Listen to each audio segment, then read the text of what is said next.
Okay, we ready to begin, everybody? Here we go. So this is the third and final class of Soulmates. Melo, can you close the door, please, a second? The third and final class of Soulmates. The first two, we'll do a quick recap for the benefit of everybody.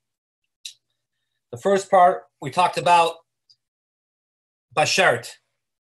And I want to give you one quote that ultimately will make you appreciate and understand the entire class, right?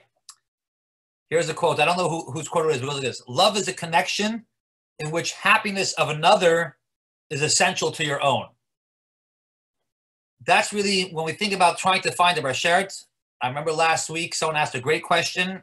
Why is it difficult? Why is it challenging? I did not have a good answer, but I know in terms of the search, that's what you need to see. Is there somebody out there when you're dating, when you're becoming closer, when you're connecting with, it's a lot easier for me, unless you're wearing pajamas or you're immodest, to see your faces. I feel some level of interaction.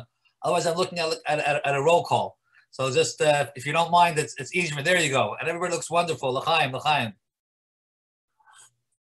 So that's Bashertness. When you're looking into Bashert, who you want to find is this someone who really, really envisioning that their happiness is essential to your own? Now, granted, that takes a few dates and sharing some more life occurrences together, but that's the idea. Since Adam and Eve were created, forever we're trying to become one again, right? We know Adam and Eve, as we said, were one. They were separated apart, and since that moment, 5,780 years ago, we're still, man and woman are trying to become one again. Now, sometimes that plays itself out in unhealthy ways in that quest to become one, and hopefully it becomes in the healthy ways, the ultimate way in terms of marriage. And then we explained that the realities, we talked about the two different parts of when people are engaged versus when they get married, and why we had that is because we want to establish first the reality of oneness, to recognize that there's something called the reality of oneness. Once we know that there's a reality of oneness, once we have a certain commitment to that oneness, that begins the expression of the oneness. And we compared this to our relationship with Hashem and all mitzvahs. First, we have to establish that we are connected and that we are in a relationship, in a partnership with God. Then we begin the potential expression of that oneness in every mitzvah that we have. To make a bracha on an apple, to make a bracha on a coffee, to love your fellow neighbors yourself. That's already expression of the oneness of our relationship of being God's partner. Part two in recap was, once we understand already the bashartness of it, now we have to come into the idea of what is the driving force of all marriages, or most marriages, I should say, or most relationships. I shouldn't say the driving force, but ultimately an integral part of it, an integral part of most of the relationships that we find today. You know, whether it's subliminal, subconscious sexuality, and whether it's a sexual revolution of the 60s, whether it's the ineptness of the sexual society that we're living today, the confusion of it, the mishandling of it, you know, the trivialization of it all.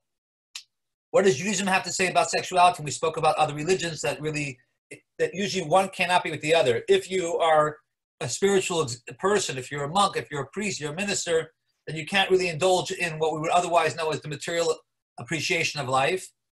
But in Judaism, it's very different. In Judaism, sexuality is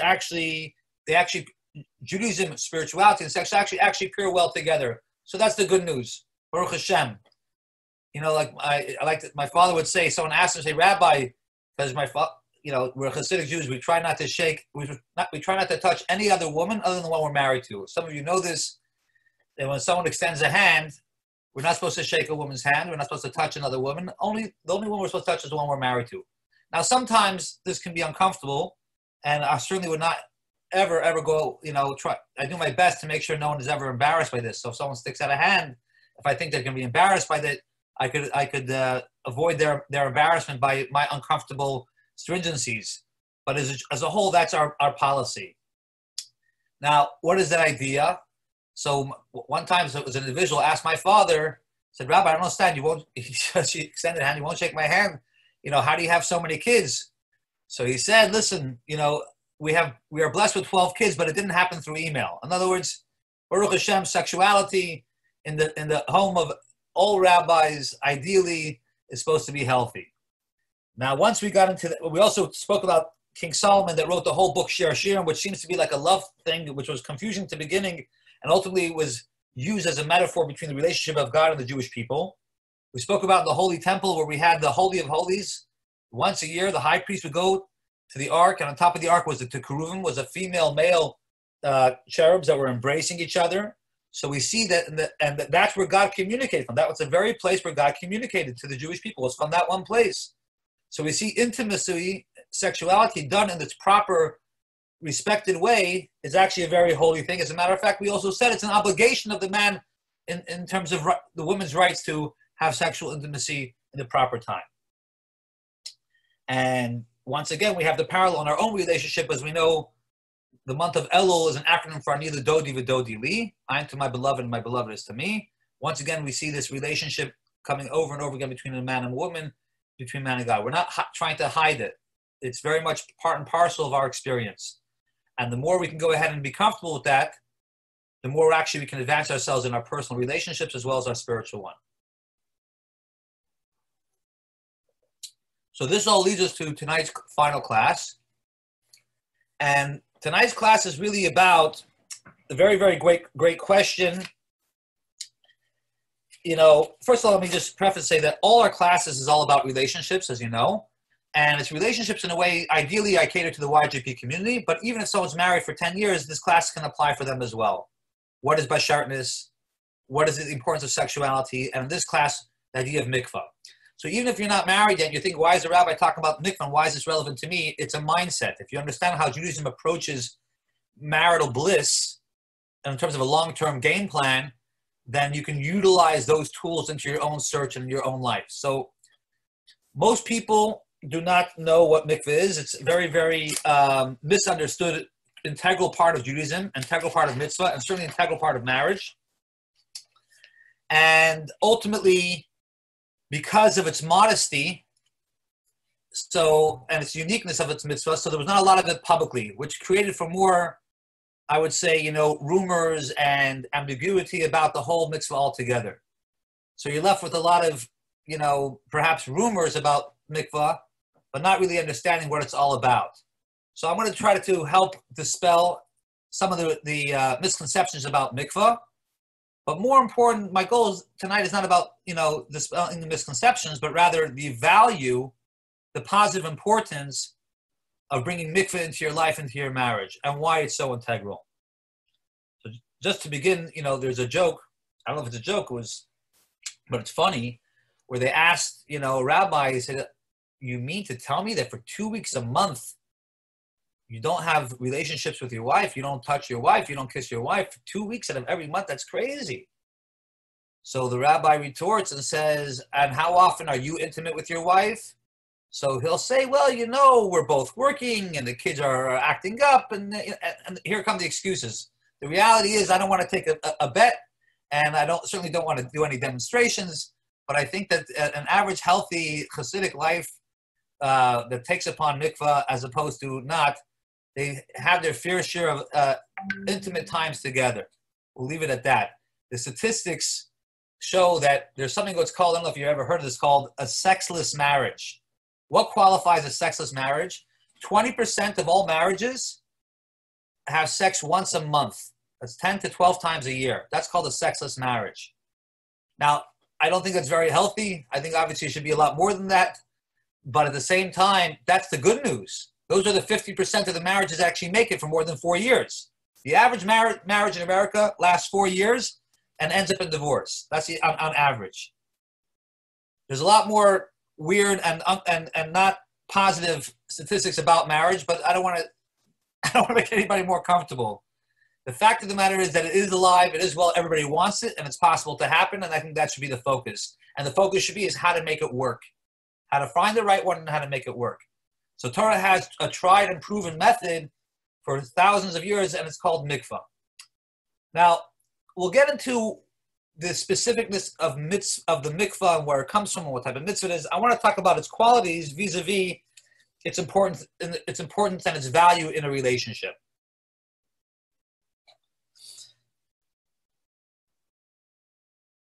What is the great challenge of a marriage? Is keeping the comfort and security of the elimination of loneliness, but still have the freshness and spontaneity and to have the same passion and desire. Let me break that down a little bit more. I think everybody would agree that one of the wonderful things about marriage is that all of a sudden you have a partner in life. You found your bashert.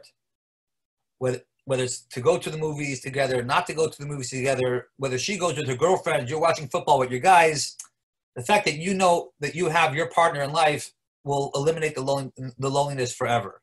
So it's a pretty amazing concept. I put it all on your to-do list. So that's a wonderful thing. The challenge becomes in most marriages and in most relationships is how do you still then have this spontaneity of the passion that you had before you got married? And most people can't figure that one out. Because when you're not married, you know, everything is free game and everything is new and exciting. And so that level of spontaneity and passion is there.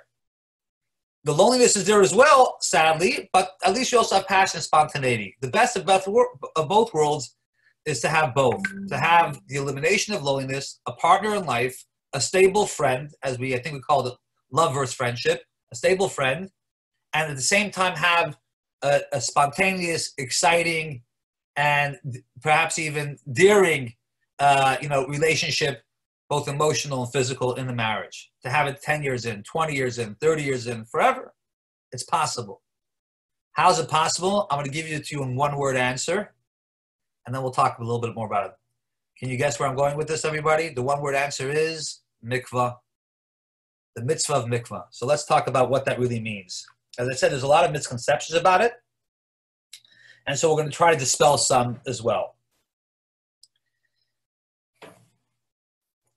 The question that, in terms of most of the academics talk about the frustration of sexual intimacy and the longevity of that within a marriage is, do we say that refraining from sex causes more problems, or it's the problems that you have in your life that causes the lack of sexual activity? As I already mentioned, 15 to 20% of marriages are deemed as sexless marriages where it's under once a month. So we have to go ahead and combat that. Like I said, because of the discreetness out of modesty has led to many misconceptions. So the first thing we want to talk about is the idea of what mikvah is also known as family purity, taharat hamishpacha.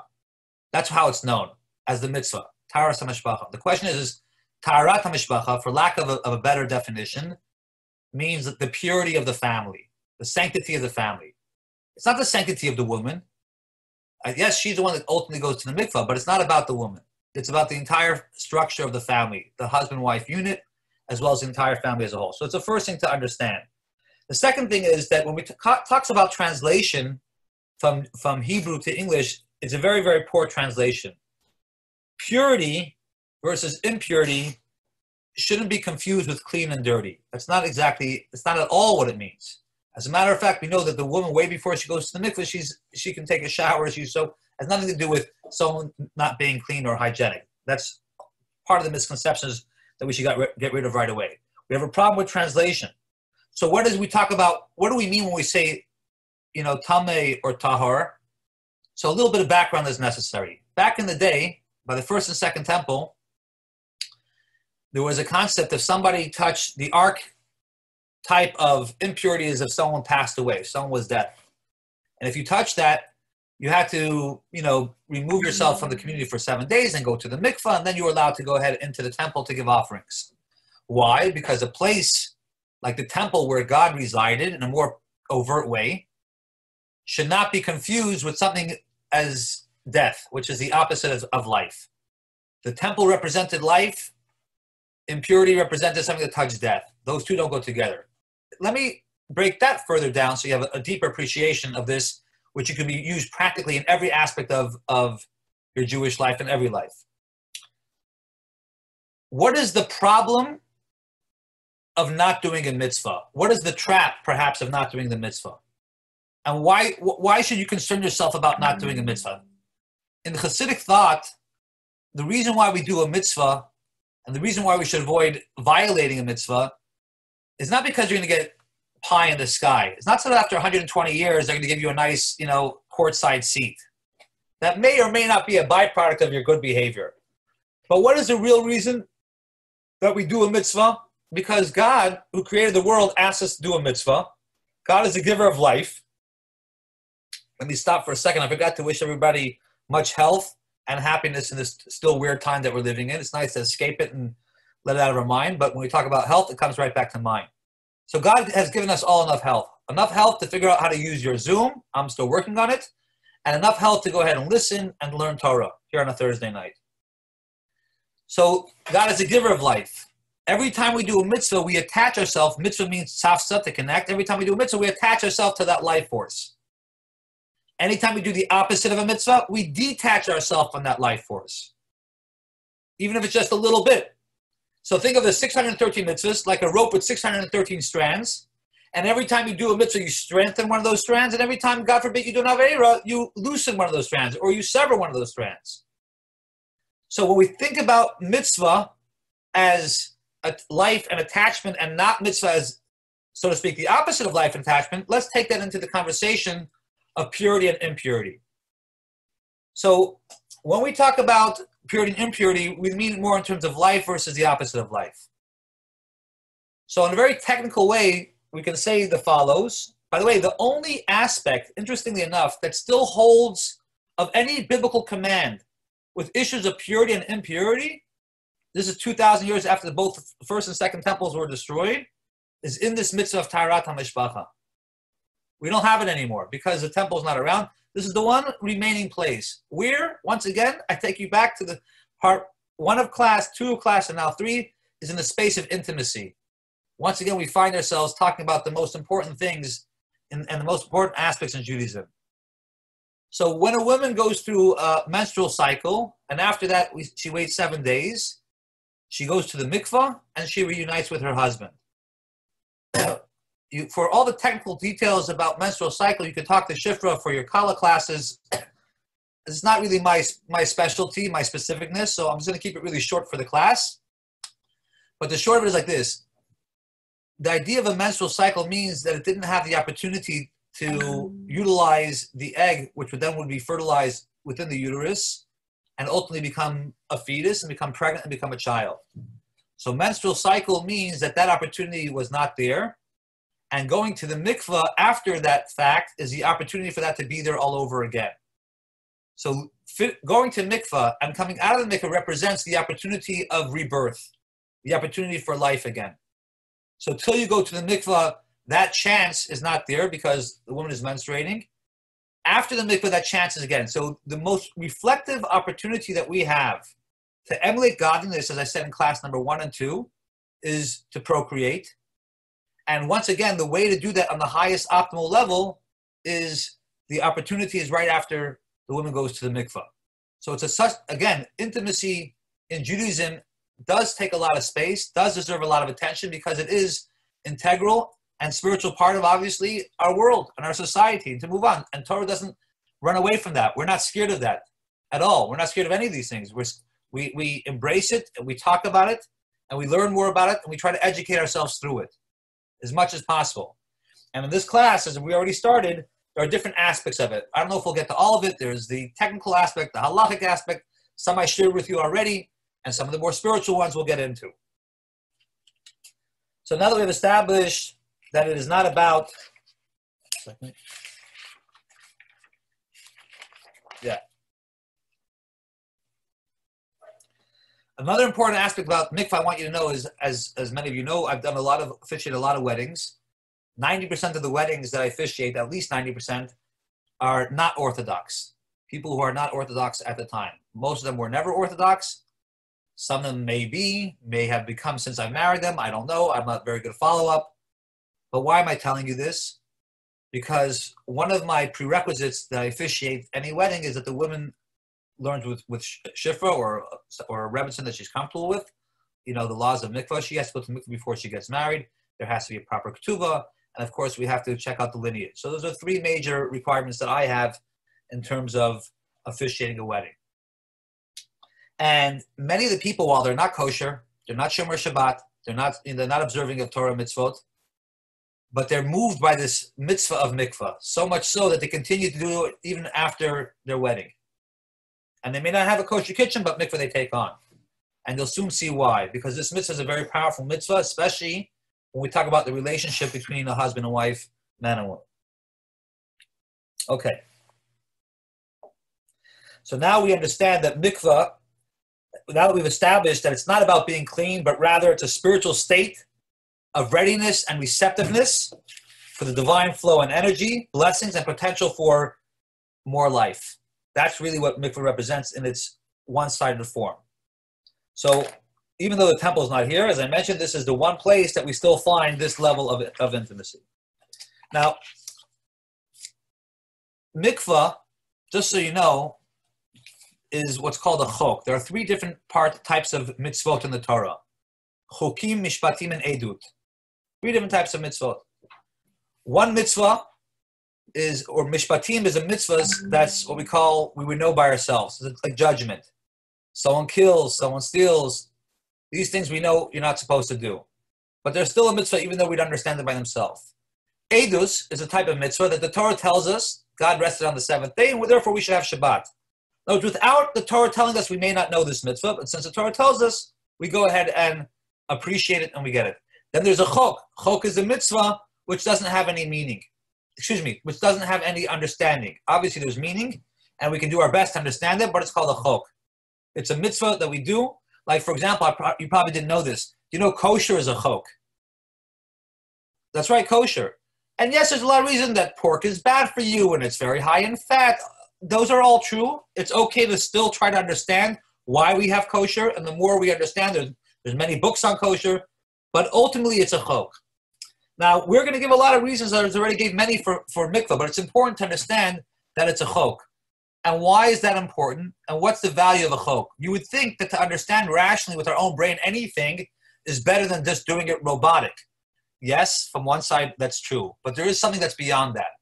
And I'll give you an example.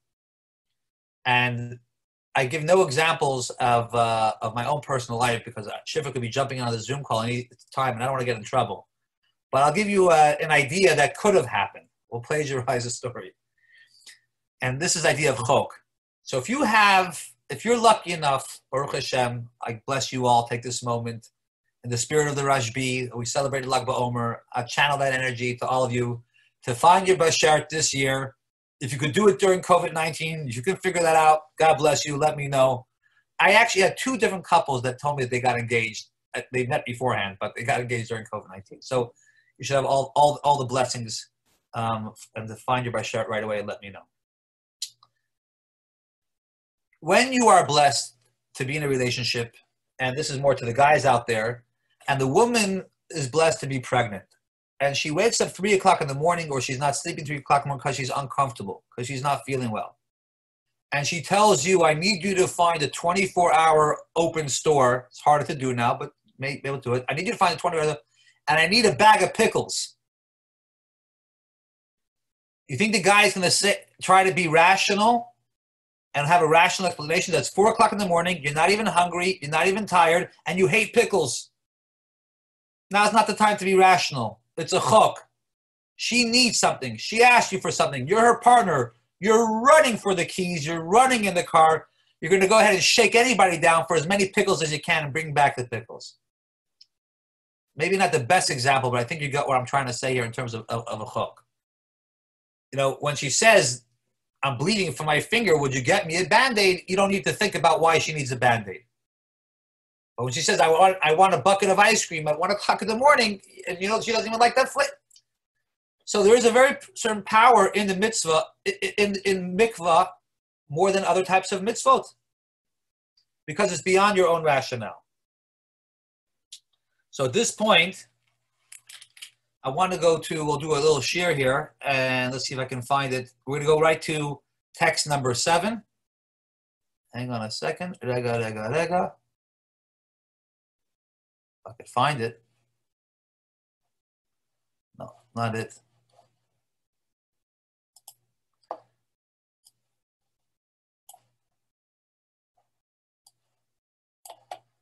Let's see, soulmates. 1 second. You think I get better at this on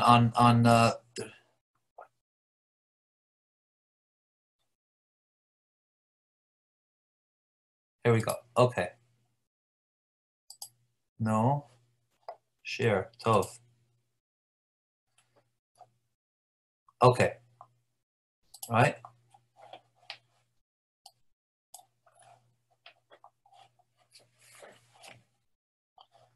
But it's not moving here. Oh, here we go.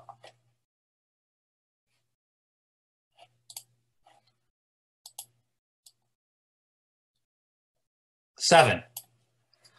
Okay. The laws of family purity are divine ordinance. It is a difficult commandment, a discipline that makes demands on our time, our psyche, and our emotions. It is a force at odds with the flesh, a way of life that the average person would not likely choose or devise. It calls for willful suspension of self-determination, the subservience of our most intimate desires to the bidding of a higher authority. And therein lies a mitzvah's potency. The knowledge that it is sourced in something larger than the self, that it is not based on the emotions or subjective decisions of one or the other, allows Tarat HaMishpacha to work for the mutual benefit of woman and husband.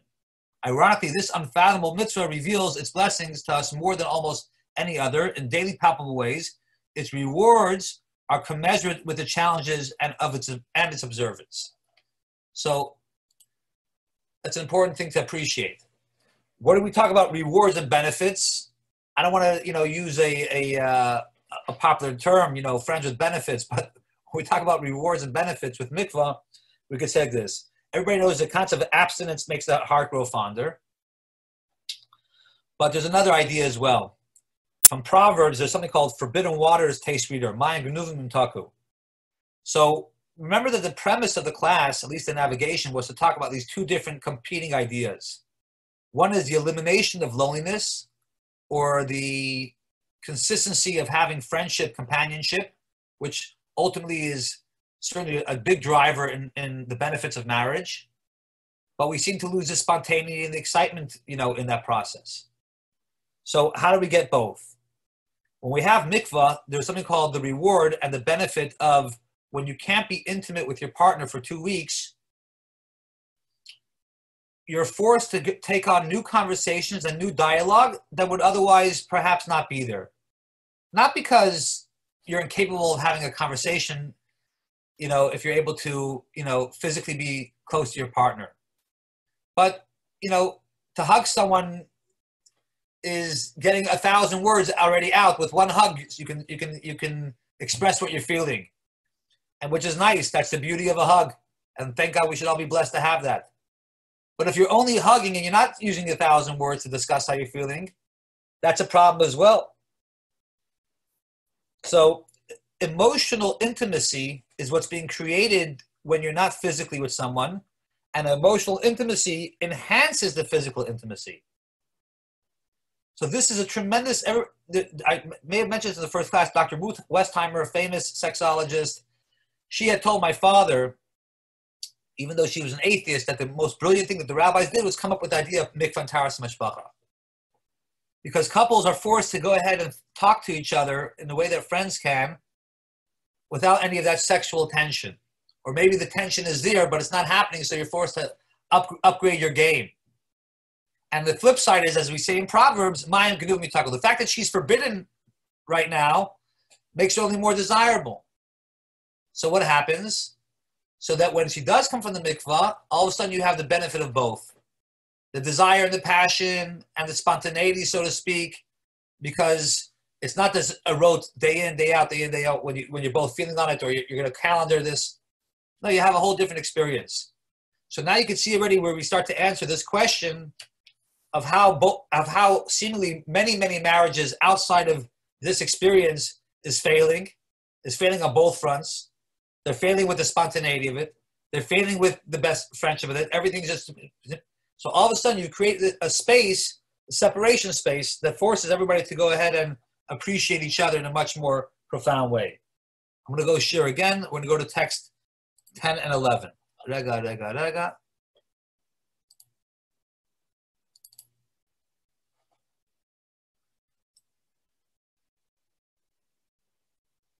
Okay.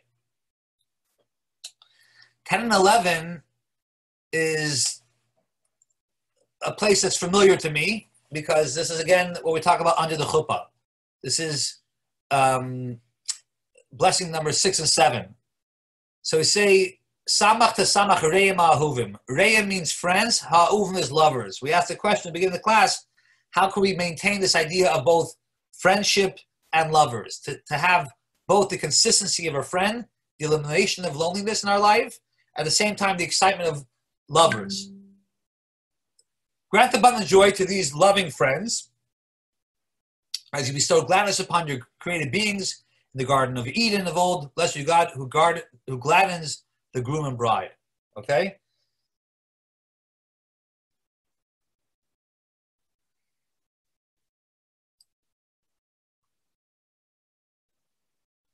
In text number 11, we have like this. Blessed are you, Lord our God, King of the universe, who created happiness and joy, groom and bride, rejoicing in song, delight and cheer, love and harmony, peace and companionship. Soon, Lord our God, may there be heard in the cities of Judah and in the streets of Jerusalem the sound of gladness, the sound of joy, the sound of the groom and the sound of the bride, the sound of rejoicing from grooms at their weddings, and young people at their feasts of song. Blessed are you, God, who grants joy to the groom with their bride. So the figure, I believe, we're sharing right here is 3.4, right? So we have love and desire. If we just have love, so your grandmother can love you, but you want to have desire also. So it's a little bit different. We want to have these two fusions. So we see it breaks down both in the 6th blessing and the 7th blessing. Re'im Ha'ahuvim is lovers and friends. And over here we have 8 different categories it talked about. Love, harmony, peace, companion, rejoicing, glad song, pleasure, delight. 8 things, 4 and 4 divided on both sides of these 2 areas that we're trying to inculcate into our life, into the experience.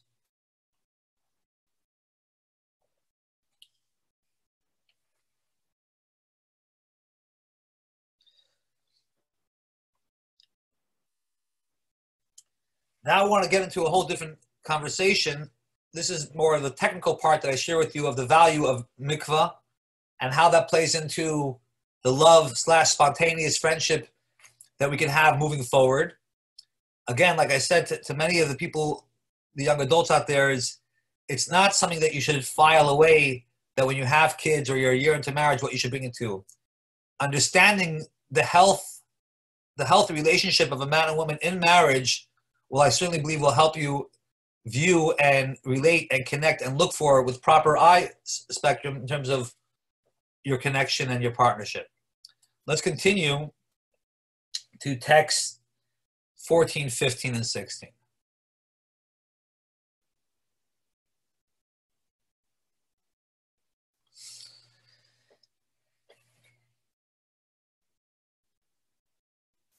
This is going to talk about more the spiritual side, okay? So just because it's a chok, which means a mitzvah that we don't understand, doesn't mean that we shouldn't try to understand it. We shouldn't have a deeper explanation into it. So we gave some of the practical relationship ones, but now let's talk more on the spiritual element of it as well. So we have here from Torah Or, from the Alter Rebbe, and it goes like this. The sea is the embodiment of the hidden world. The consciousness of the hidden world is such, just so I can stop for a second, when we say the sea is the embodiment of the hidden world, we celebrated the splitting of the Red Sea a few weeks ago on Passover. Why was that the biggest deal? Because we know that God hides himself in the sea. He hides himself on the physical, on the world and the earth and the land. And the sea is ultimately the idea that it covers over everything. So you don't really see everything that exists on the physical world exists in the sea, and more so, but it's covered. By splitting the sea, we allow ourselves to experience and see and visualize God's greatness. On the physical land, he hides himself, and we have to work hard to dissect and decipher the godliness around us, especially now times, right? So we have to look for it. We have to expose it. We have to express it, as we said in class number 1, to express the godliness in every experience that we have. But in the sea, it's all one. It's one organism. Everything kind of flows together. That's representative of what's called Alma the Iskasia, the hidden world, which over there everything is exposed once you're in it. So the sea is the embodiment of the hidden world. The consciousness of the hidden world is such that one source is apparent. There's no sense of separateness. Land, by contrast, is the embodiment of the revealed world. The creatures of the revealed world experience a sense of false independence and individuality. This is deep Hasidic and Kabbalistic teachings appropriate for the time of the Sphira. But when we think about the physical world and how it operates, in order for us to have a sense of independence, that we have free choice, that we can do things that are good and do things that are the opposite of good, in order for that reality to take place, it means that God has to remove himself a little bit. He has to remove his potency. If God was overtly floating around us, then the game would be a fit. If we see godliness, we're scared to go against it. But God hides himself in this world. And our job is, so to speak, is to hide and go seek, is to extract and to go find God wherever he's hiding. Sometimes he's hidden even in our own self. We have to expose God in ourselves, many times. And sometimes we see that side of us. When you go to Israel, and you're on a birthright trip, and you go to Jerusalem, and you go to the Kotel, and you go on a Friday night. Hopefully most of us had that experience. Why is it so uplifting? Because godliness is more overt there. He's less hidden there. The place is holier, the time is holier, the people, the mood. But once you move out there, I don't want to say Tel Aviv or Eilat, I don't want to, because I like them both, but let's go with Las Vegas and Los Angeles and Venice Beach. Over there, sometimes you have to work a little harder to find the godliness. So that's the idea that God is representative of something hidden in this physical world. But in the waters, the Yam, the Abasha, even how he created the world, the water was first, then he created. Over there, it seems to be one organism. Everything flows. That's what it means when it says that the source is more apparent. So same thing we'd say in terms of what mikveh represents. Mikveh represents is going back to that space of godlike perfection, where he's not hiding anymore. It's that experience that the woman gets when she goes into mikveh. And she feels this sense of life and unison with Hashem in a way that it's almost impossible to replicate any other way. And because she has that profound experience, she's now prepared and able to go ahead in potential, even if, let's say she passed, even in potential to create another life and to have that special moment with her husband. Let's go to text 15. When a person immerses in the mikvah, he's subjecting himself totally to God's creative power. We can see this from the etymology of the word mayim, which is a Hebrew word for water. According to a number of authorities, it shares the same root as the word ma, meaning what. When a person immerses in water, he's nullifying his ego and asking, what am I? Again, Hasidic thought teaches the following. The more we're recognizing of our I, of our ego, the more difficult it is to make room for God. Why does it say in Ethics of the Fathers, whoever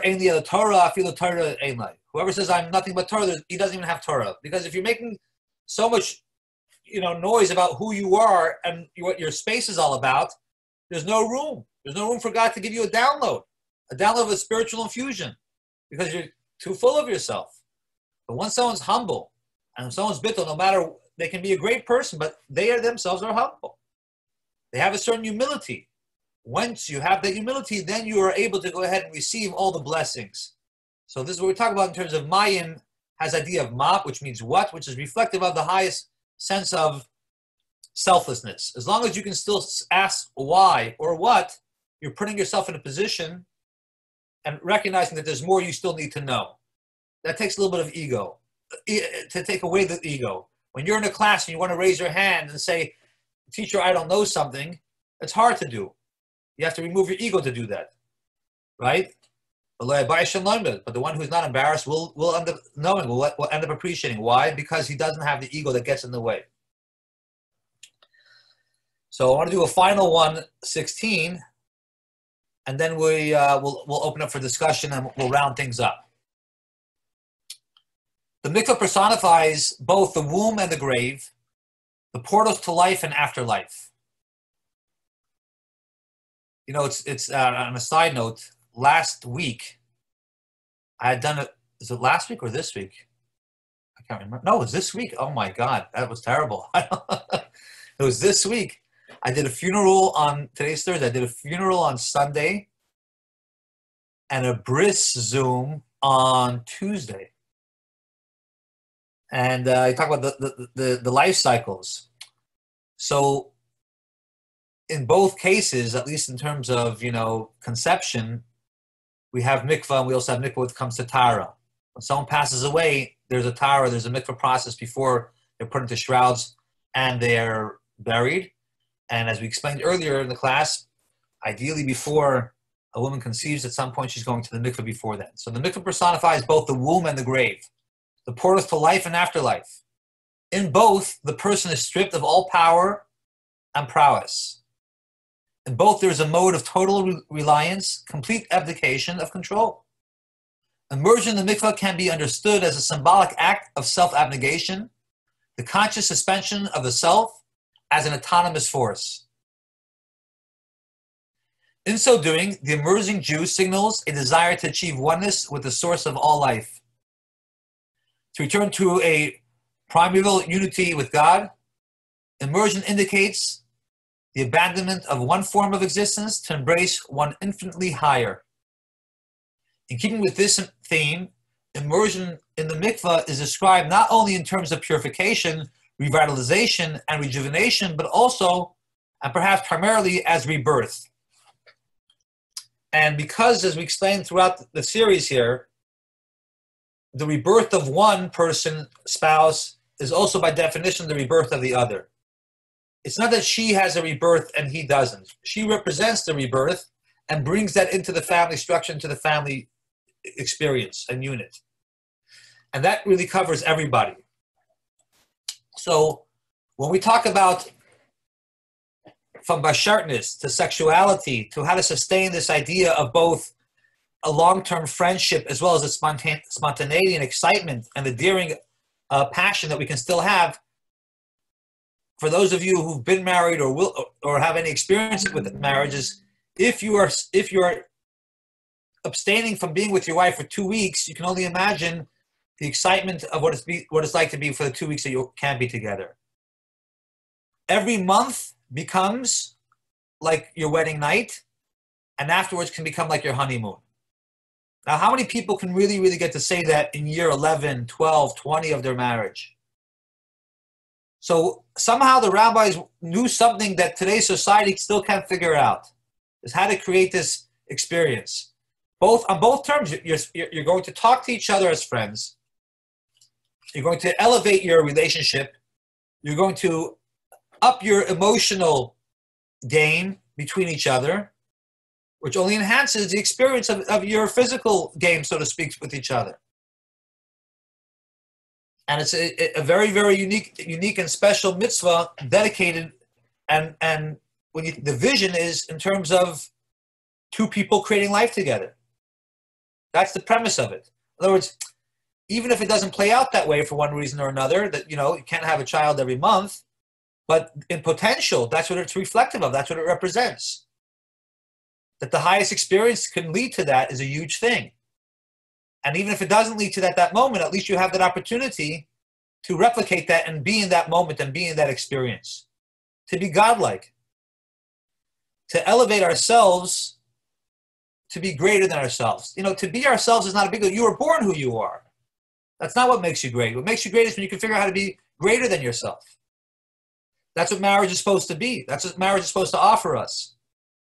Is becoming not because you've acquired an asset, because you acquired a car or a house, there's something about that other person that you like. That's objective. But actually elevating together to a third and higher place.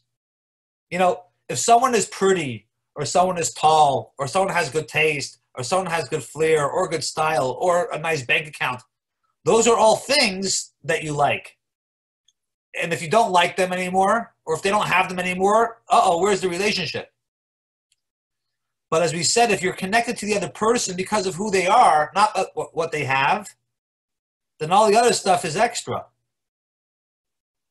And who are they? They are you. The happiness of the other person is essential to your own happiness. So it's not that you think about your own happiness. You think about the other person. You think about how to get that pickle at 4 o'clock in the morning so your partner is happy. And when they smile, you're happy because you're one and the same. Because it's your right hand and your left hand. It's one organism. So mikveh is the process of keeping that special quality exciting and fresh and spontaneous and endearing, all in one. And so in recapping Soulmates, I would encourage everybody to recognize the same theme. It plays itself out in different aspects of Judaism that marriage provides, whether it's mikveh, whether it's wedding, chuppah, all these different elements. But in its core, it's really the same. And what's that? It's reestablishing your other partner, your other half, and building on that and recognizing that and giving space for that and tremendous humility for that. If you have humility, I really, really believe, especially in our times, and I'm not looking at anyone specifically over here, and a lot of you shut off your cameras. I'm talking to myself because this never gets old, and no one ever masters it unless you're Mamish Mayshe Rabbeinu. Humility is the key. I know it sounds like mushy and not exciting, but it really is the valuable part. If you're able to humble yourself for the greater cause of your marriage, your partner, that's where the rewards pay off. And I guess there's obviously a huge humility for a woman to go to mikveh. Some are better at it than others. When I say better, some take to it easier than others. I can understand, both perspectives. But either way, it's all about the same idea. It's all about we're all working for a greater experience, for a greater unit. And when we see ourselves in our search, in terms of looking for the greater unit that we're trying to accomplish, like I said in one of our classes, think of it in terms of we're trying to create an island that's bigger than ourselves and better than ourselves. I am me and she is she, but together we're creating this third unit, let's call it the family, the island that we call marriage. So many people are so scared they're going to lose their identity because, they're becoming, a unit with one other person. You've worked so hard to create your own image and your own friendships and your own style. Also, there's going to be a woman that's going to tell you at 4 o'clock in the morning, get me a pickle. Then what have you become? You're like a Grubhub pickle guy at 4 o'clock in the morning. Who are you now? But when you realize ultimately that you won't lose yourself, you'll gain a much greater part of yourself. Any healthy marriage will allow you to still have your friends and still you have, there's no Monday Night Football anymore, but football night for the guys, any healthy marriage, you don't have to go shopping with her and her friends if you don't want to. She doesn't have to go play football and go watch your things. You still maintain aspects of yourself. Those never get lost if you don't want them to get lost. As long as they're healthy and they're not hurtful, why not? You can have them. That's not what you should be concerned about. But creating space for a much greater payout, a payout that looks like a partner in life that you'll both, and with class number 3, that you'll still maintain spontaneity and desire and passion. You're not going to lose that.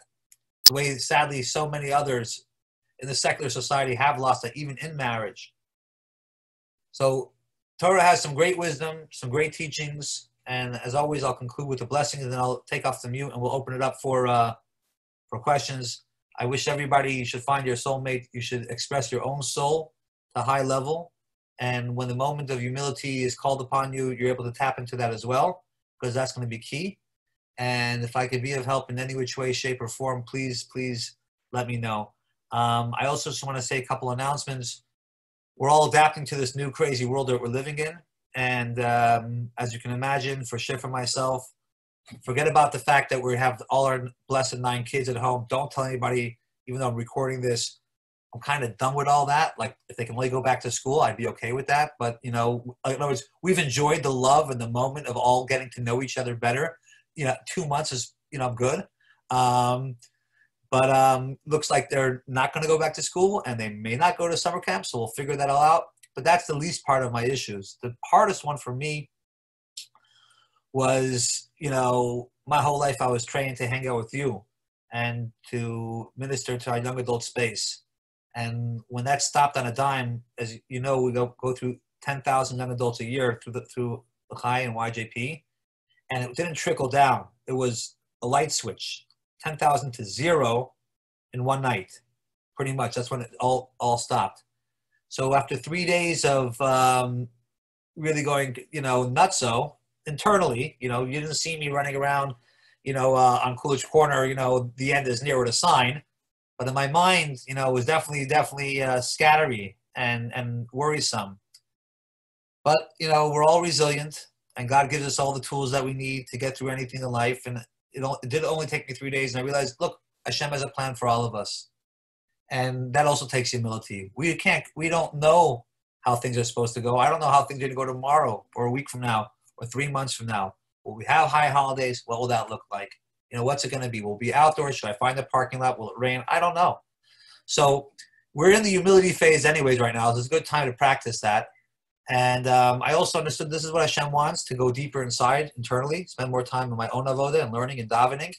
And then, of course, adapting, which is what I think we're doing, which is the Zoom classes, Lag BaOmer, get your hot dog, whatever we can do. There's flower volunteers for people, especially in the medical space, essential workers. So there's a lot of programs. You go to our Facebook page or our website, YGB Boston, to be involved in any of the programs. I'm going to open this up if I can figure out how to unmute this. Hang on.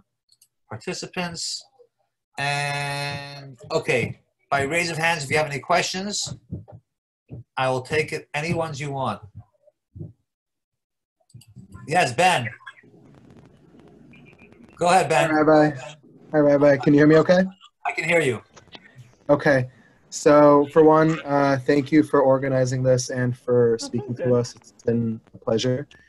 I have a two-part question surrounding the idea of separating or sleeping on different beds during the Nida period. So for one, I guess, where does the idea repeat that? Where does what? Yeah, so the first part, am I okay? The first question is, where does the idea come from? Is it more actual mitzvah or actual law, or is it an idea to just eliminate temptation? And then my second part to the question is more of like a demystifying the unorthodox TV show, where in orthodox settings or all ultra-orthodox settings, are the beds separate at all times and then rejoined when isn't the Nida period? What does that look like?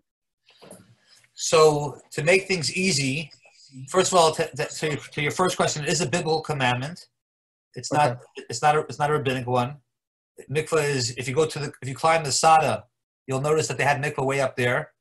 Yeah. As a matter of fact, mikvah is more important. If you only have money for a Sefer Torah or to build a mikvah, it says you should sell the Sefer Torah and make a mikvah. That's how important the mitzvah of mikvah is.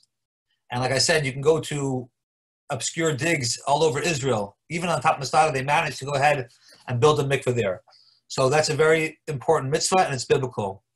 Practically, we can touch upon unorthodox, but we don't need them for part two of your question.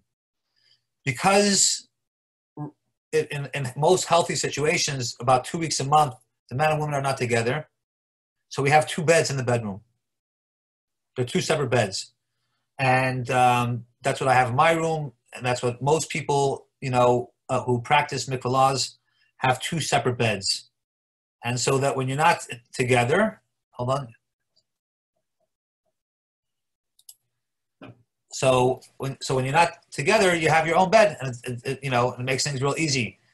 Now there are different levels, as you can imagine, on every part of this mitzvah. The people who are more strict have separate beds, and to avoid any temptation, there's something called herchaka. You're not supposed to do even touching. You're not even supposed to pass something to each other. You shouldn't be sitting on the same bed. So those are already more rabbinic details and fences in order to prevent what would otherwise be, getting together before the time. And let me tell you something. I've studied them. I practiced them. They're all smart. I've been tempted by all of them. And they're very, very clever, the rabbis. If you're sitting on a couch long enough, you want to sit a little closer. If you're in the same bed long enough, you want to be a little closer. It's just the way it is. So if you're human and you're healthy, I was amazed at how bright the rabbis were and how intuitive they were for what appeared to be a very, very strict and like, guys in the heaven, but they're on it. So we have another question. Hold on a second. Let me see. This is a chat. There was this. Raise your hand if you have a question. Anybody else? Okay, Julie, I'm going to unmute you. Give me a second here. Thank you, Ben. You got it. Thank you, Rabbi. Julie, you're good. What's up? Hey, How are you? So I know this is like I'm kind of later on this program, and my sister sent me the email. I was like a little bit, I don't know, like kind of skeptical or like not sure if I wanted to be interested, but I was interested in the subject. And I feel like sometimes it's hard for me to engage with the Jewish dating world because I'm not really sure realistically if I can have children. And it feels like there's a lot of messaging to me as a woman that is where my value is as a soulmate, and like that's sort of what all of these rituals are around.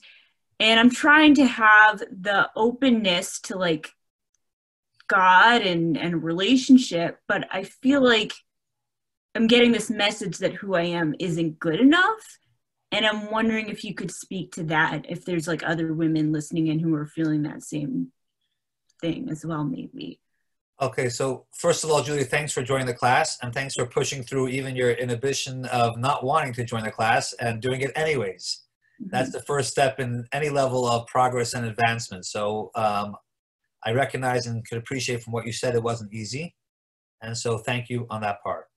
And I hope that it brought you some dividends. If not tonight, then as you ponder more about these conversations. To your question, again, I don't know. I think I know who. Is your sister married to Mayshe? No. Okay, wrong one. Okay. Wrong one.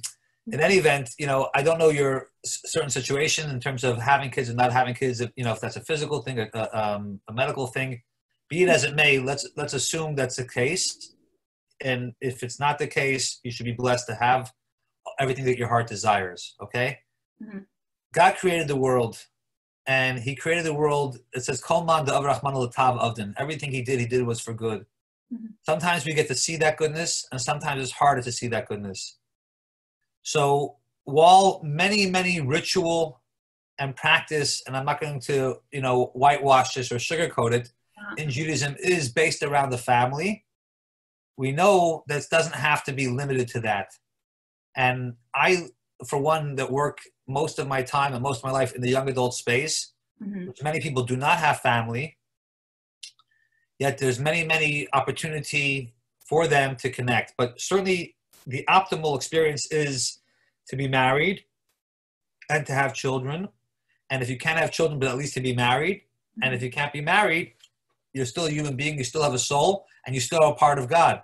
And there has to be multiple expression in your own life to go ahead and create meaning both in your own life and people around you. I think we both know people throughout history that managed to go ahead and become greater than themselves. The key, I would say, Julie, is if the takeaway from the class, I'm not sure this is the good form because I don't know you that well. I think this is the first time perhaps we're meeting. But I would say that the key, the anchor to hold on to, no matter what the situation is, I think I'm safe saying this, is to think of things in terms of that are greater than yourselves, mm-hmm. whether it's helping others beyond yourself and whether it's being there for others beyond yourself. Maybe it's writing a book, maybe whatever you can find that elevates more of who you are, that's where you're going to find joy and meaning. In most cases, when you have a family, by definition, there's more of who you are. Mm-hmm. So in a certain way, it's easier because automatically you've created more than yourself. And then you have, the pain in the neck of homework and cleaning up, which I have so much of right now. Mm-hmm. But there's still plenty opportunity in there. But I certainly encourage you in whatever capacity, at least physically, to not give up and find your bashert. And as long as there's a medical opportunity in any which way, even a slim chance in terms of offspring, you should do whatever you can to find that. There's also always adoption. Adoption has always been a part of Judaism. And I've had many, many rabbis and Rosh Yeshivas that weren't able to have kids that adopted. The Lubavitcher Rebbe didn't have kids, him and his wife. Mm-hmm. And even though they didn't have kids, they managed to accomplish quite a lot. You can imagine, the Lubavitcher Rebbe passed away about 25 years ago. I'd be hard-pressed to say that we would have the Zoom class 25 years later if it wasn't for him. I don't think I'd be in Brookline via Venice Beach. So obviously it's an extreme example of a phenomenal human being, but it's funny that you mention it. Not so funny, but you mention it. And sure enough, my mentor, he didn't have children, and yet he was able to accomplish quite a lot. But it looks like there'll be more of it looks like we both deserve more of a conversation from each other at a better time. But thank you for coming in. Yeah. And please stay connected, okay? Okay. Okay. Mm-hmm. Anybody have a question? I have a question. Marika, in the house. So for thousands of years, we all had arranged marriages amongst the Jewish community. So do you think that a basher is your actual soulmate, or do you think it's more a way to kind of connect to somebody you're attracted to in the highest level? Because I feel like it's a new phenomenon that people are choosing somebody they feel connected to. And even in the ultra-Orthodox world, there's still arranged marriages. Yeah, but, I'm not so sure that the arranged marriage of then versus someone you choose now, statistically, is wildly different in terms of chance, quote unquote. What I mean by that is, let's just use an example of someone of an arranged marriage, whether you're watching Yentl, whether you're watching Unorthodox, whether you're watching whatever it is, any of those movies, or in reality, yes, I know many, many cases where there was arranged marriages. So let's break that down. What does that look like? So you have a husband and wife that has a son, and you have another husband and wife that has a daughter, and they're friends, and they know each other, and they want to be connected, and the age is right. So let's set this up.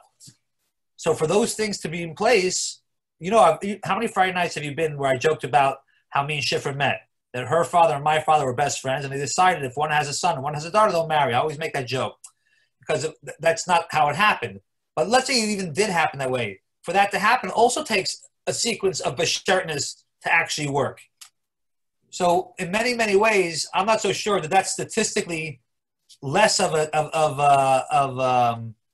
a chance than if you found someone on a dating site.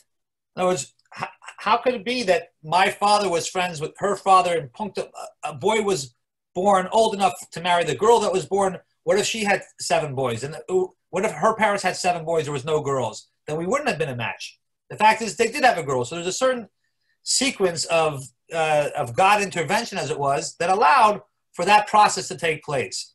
So in other words, the mechanics of how it plays out in the physical world is one thing.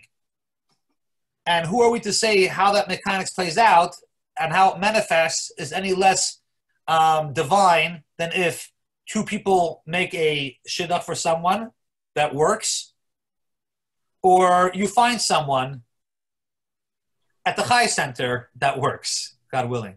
So I know that's not exactly what you were looking for, but I want to bring out that statistically, when we talk about chance versus, choice, I'm not so sure that the choice has less chance going with it than the chance. You understand what I'm saying, Marika? Yeah. Okay, so let me add to that again, just a little bit more. So that's one part of a answer. I'm not saying it's the answer. I don't say anything is the answer. But you asked a question, I'm trying my best to answer. So that's the first thing I would say. And the second thing I would say is, yes, it's possible to say, and I know this brings a whole nother, that it's what we call lemafreya, which means that after the fact you can say bashert, which I know doesn't really work perfectly with the dream or the Hollywood fantasy and Disney of I found that one. Finding that one, it's possible that we can agree that to be able to say that you found bashert could be after the fact. So when you say, how do I know that that's the bashert? No one's going to tell you that. You don't really know that. If I was to go ahead and everybody on this call say, call me back, I'll give you your bashert. This is it. It's 100% it. You don't have to date. Just go right to the chuppah, get married, have babies, move on. No, bashert by definition means that you do have to date and you do have to see that there's a connection, there's a compatibility, enough to go ahead and take you to the chuppah. And then through that process, you go ahead and appreciate the bashartness of it all. there is no room that you can go to and or place that you can go to that automatically matches you up with your basher blindfoldedly. So I think a shidduch or arranged marriage or finding someone yourself are just different ways to get there, and not necessarily better one way or the other. But just as a point, I want to say that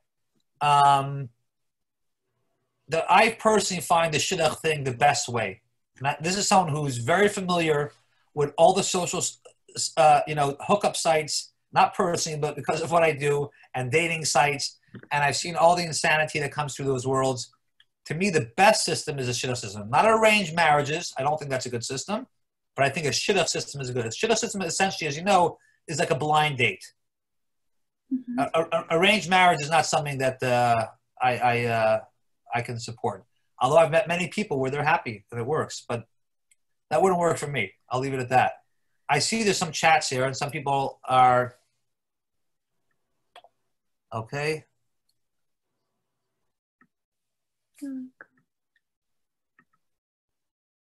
Okay, someone's leaving a long text. There's a lay. You want to go ahead and share it, or I'll unmute you. Go ahead. Yeah, I was just like I didn't want to disrupt. I was just commenting on some of the things that I've heard about the idea of basher and also arranged marriages that I was thinking about. A lot of times, and I think this happens in pop culture too, where so much of when people think about Jewish people in general, they often go to extremes. And I think this idea of arranged marriages is not nuanced just to Jewish people, but it's also in many other ancient cultures, like, if we think about Indians and so many other cultures. So I think also what we forget is that just because there is an arranged marriage, a lot of times it's just like, the way that I understand it, but Rabbi, you can correct me if I'm wrong, is that it's a suggestion. It's not, no one is holding a gun to someone's head and saying like, you have to get married to this person. Each party still has free will.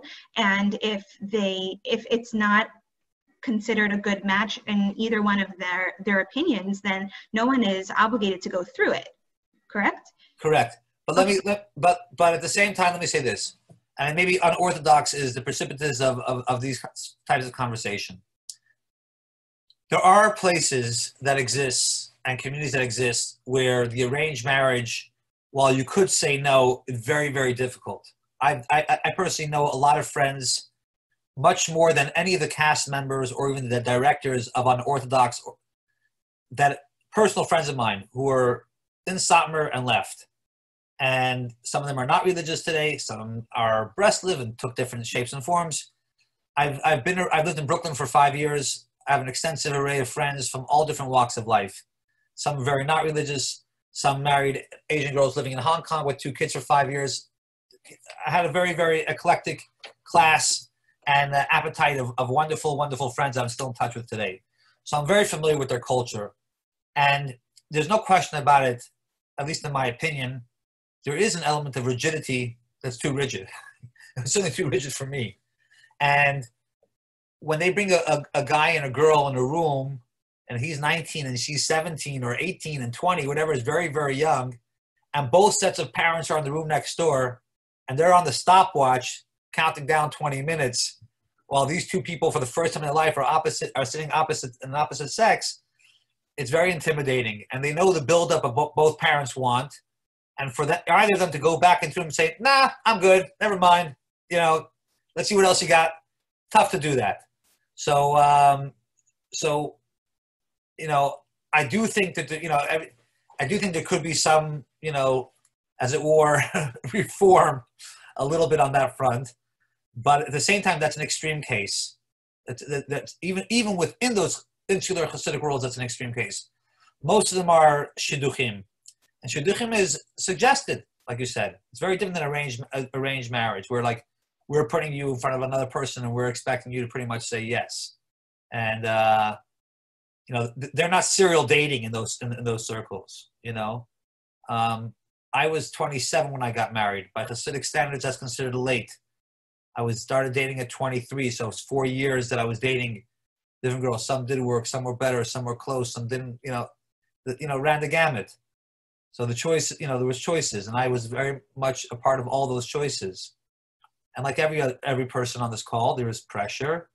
There's internal pressure, there's external pressure, and you have to fight those things. But in the end, Baruch Hashem, I was fortunate to find one. But it wasn't. But the system that I had was, in my opinion, the best system. Not perfect, but still a great system, which is the shidduch system. So there's a middle matchmaker. So you have a friend. It could be my sisters. My sisters were friends with Shifra. They brought her up to me. We go ahead and find my aunt who's a shotgun. They call her parents. We set up a date. Date one works. Okay. We move on. And, you can always fall back on the matchmaker if it doesn't work well, or you can just take it over from yourself and just communicate directly. It's already different. And, and today it's even, more flexible than that. So we all know the advantages or the disadvantage of being too flexible and the et cetera. So, okay. Anybody else? Can I Yes. also just add a couple of things? So this idea of bashert, when I've heard it spoken about in other forums, when you hear about this, it can sometimes be daunting to think about, okay, I have one person that I'm supposed to be with, and it's my goal in life to find that one person. But I've also heard that this idea of bashert is a little bit looser in sense of we're not 100% sure. I don't think that we only have one person. And what does it mean? Like, is it one person for our entire lives? Is that one person supposed to be our one person for a specific period in time in our life? Like, think about those people who get married multiple times, or something happens with the first marriage. So I think like something that I've been saying to myself is, I have to come to terms with that and, try to remove that pressure sometimes, because that could be daunting when you think about it. And how do you know that, like, everything spiritually and Kabbalistically with neshamot and things like that have gone in the correct way, and that you for sure do have a bashert. So I think sometimes when I think about it in more detail, like that could personally be a little bit more daunting for me, but that's what I sometimes think about, and make myself feel a little bit more comforted in this idea. Well, good. Let me share some thoughts that may make you feel even more comfortable. Bashert is not, by definition, is not something you can lose. It's not like, oh man, I think my bashert just missed the bus and now they're off to Frankfurt. Oh man, oh no, what now? So by definition, bashert means something that you can't lose. Every day, every experience is bashert. Bashert means divine design. And so therefore, it's always something that's potential in terms of fitting present and future. Now, in terms of a second bashert, if someone is divorced or someone lost a spouse, so there's something called zivuk sheni and zivuk shlishi, where you have your second bashert, so to speak. And that's a whole different, experience and a whole different conversation in terms of what it takes to be there or to find your second bashert versus your first bashert. It's not radically different, because that's also bashert. Bashert means it was meant to be. Hopefully everybody has one bashert. We know that that's the optimal.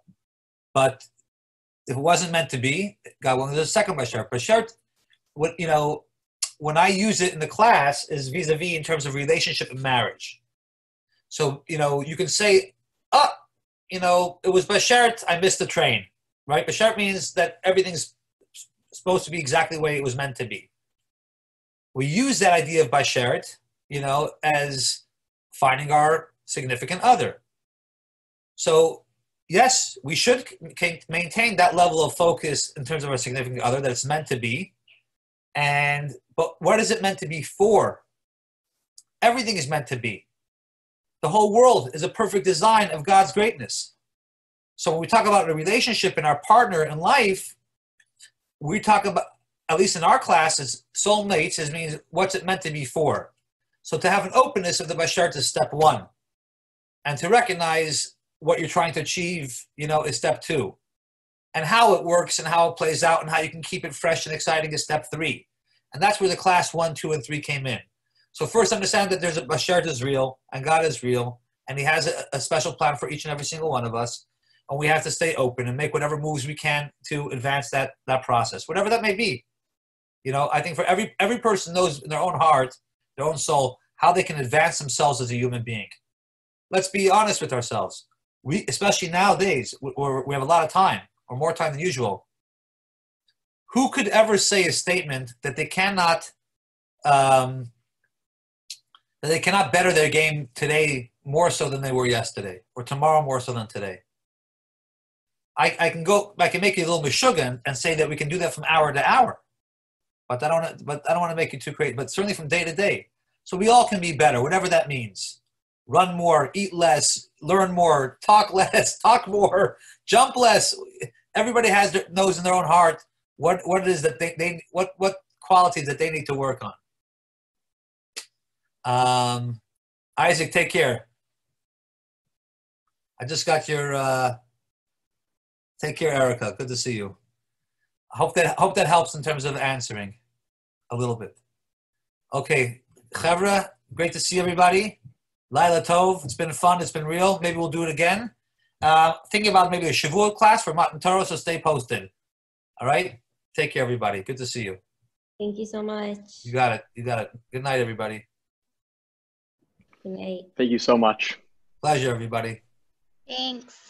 Bye-bye. Thank you. Much love. Stay safe, everybody. Stay Bye, healthy. have it. Stay healthy. Shabbat shalom. You got it.